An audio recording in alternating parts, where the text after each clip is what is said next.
Assalamualaikum warahmatullahi wabarakatuh. Alhamdulillahirabbil alamin wassalatu wassalam ala asrofil anbiya'i wal mursalin Sayyidina Muhammadin wa ala alihi washabihi ajmain amma ba'du. Puji syukur kita panjatkan kepada Allah Subhanahu wa taala yang telah memberikan nikmat sehat dan selamat. Tidak lupa sholawat serta salam kita sanjungkan kepada junjungan kita Nabi Agung Muhammad Shallallahu Alaihi Wasallam. Pada kesempatan kali ini, izinkan saya Anissa Putri untuk menyelesaikan tugas ujian tengah semester untuk menyampaikan kultum yang bertemakan pacaran dalam pandangan Islam, agar kita senantiasa mendapatkan syafaatnya di yaumul qiyamah nanti. Amin. Hadirin, saat ini pacaran telah dianggap sebagai sesuatu yang biasa oleh banyak orang. Bahkan tampaknya orang yang tidak pacaran dianggap kuno, lucu, dan tidak gaul. Nauzubillah. Bukan hanya itu saja. Kita tidak sedikit orang tua yang merasa sedih ketika anaknya tidak mempunyai pacar layaknya orang lain. Padahal sejatinya pacaran adalah salah satu cara yang bisa membuat pintu dosa terbuka lebar. Islam adalah agama yang melindungi setiap pemeluknya dari perbuatan-perbuatan dosa, termasuk zina. Jangankan berbuat zina, mendekatinya saja kita dilarang, sebagaimana yang telah terdapat di dalam Quran surat Al-Isra ayat 32 yang artinya, dan janganlah kamu mendekati zina. Zina itu sungguh suatu perbuatan keji dan suatu jalan yang buruk. Allah Subhanahu wa taala juga telah menegaskan dalam Al-Qur'an bahwa hubungan antara laki-laki dan perempuan yang berada di luar ikatan pernikahan adalah dilarang.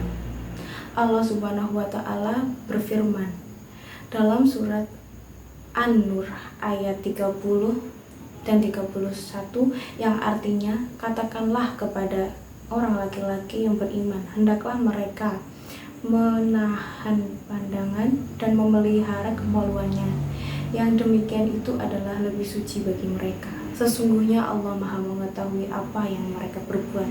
Katakanlah kepada wanita yang beriman, hendaklah mereka menahan pandangannya dan memelihara kemaluannya, dan janganlah mereka menampakkan perhiasannya kecuali yang biasa nampak daripadanya. Dalam hadis-hadis Nabi Muhammad SAW juga dijelaskan bahwa berpacaran tidak diperbolehkan dalam Islam. Rasulullah bersabda, barang siapa yang berpacaran, maka ia telah menggoyahkan kehormatan dirinya sendiri, melemahkan agamanya, dan membuat pintu syahwat yang dapat membawanya pada perbuatan zina. Larangan berpacaran dalam agama Islam memiliki beberapa alasan yang mendasar. Pertama, Islam mengajarkan kita menjaga kemurnian hati, menjauhi godaan, dan dapat menggoyahkan iman. Berpacaran dapat membuka pintu-pintu godaan yang mengarah pada perbuatan yang terlarang seperti zina. Kedua, berpacaran seringkali melibatkan interaksi yang tidak sengaja dan tidak terkontrol antara laki-laki dan perempuan yang belum sah secara pernikahan. Hal ini berpotensi memicu timbulnya fitnah dan mendorong perilaku yang tidak terpuji. Yang ketiga, dapat mendorong terbentuknya hubungan yang lebih serius dan sah, yaitu pernikahan. Pernikahan adalah institusi yang diakui oleh agama dan masyarakat, di mana hubungan antara pria dan wanita dapat dikelola dengan penuh tanggung jawab, saling melengkapi dan berlandaskan kasih sayang yang halal. Kalau ada yang saat ini masih pacaran, akan jauh lebih baik jika sudahi hubungan itu. Dan kalau ada yang masih jomblo, bersyukurlah, mungkin ini adalah cara Allah untuk menjaga kita. Semoga kita selalu dalam lindungan Allah. Adanya larangan mendekati zina merupakan bukti bahwa Allah ingin menjaga hambanya dari perbuatan haram. Dan sebagai pemeluk agama Islam, kita harus mengindahkan setiap larangan yang ditetapkan. Jika pacaran dilarang, lantas apakah manusia tidak diperbolehkan jatuh cinta? Tentu saja boleh, karena mencintai lawan jenis adalah salah satu tanda kekuasaan Allah. Hanya saja kita harus menyadari bahwa cinta yang kita miliki harus dijaga dari hal-hal yang dilarangnya, agar kesucian cinta tetap terjaga. Apa saja cara yang bisa dilakukan? Jadi terdapat beberapa cara yang dapat dilakukan untuk menjaga cinta yang kita miliki.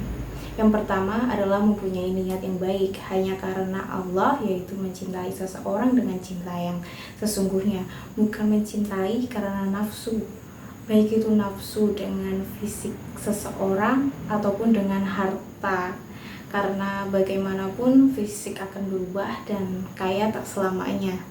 Keutamaan cinta di dalam agama Islam adalah beribadah hanya kepadanya. Yang kedua, dengan menundukkan pandangan.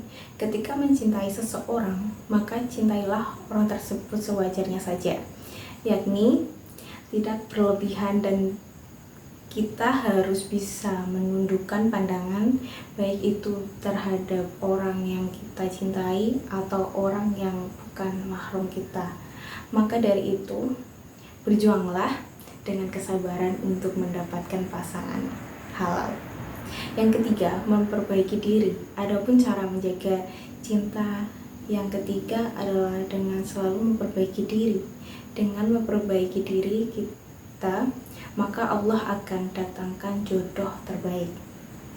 Karena barang siapa orang yang kita cintai bukanlah jodoh kita.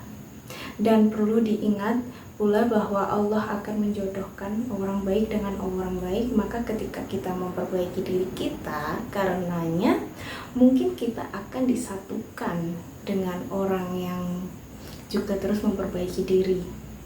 Sekian yang dapat saya sampaikan. Bila ada kata yang kurang berkenan di hati, saya mohon maaf. Segala kebaikan datang dari Allah dan kesalahan datang dari saya selaku manusia biasa yang tidak luput dari salah.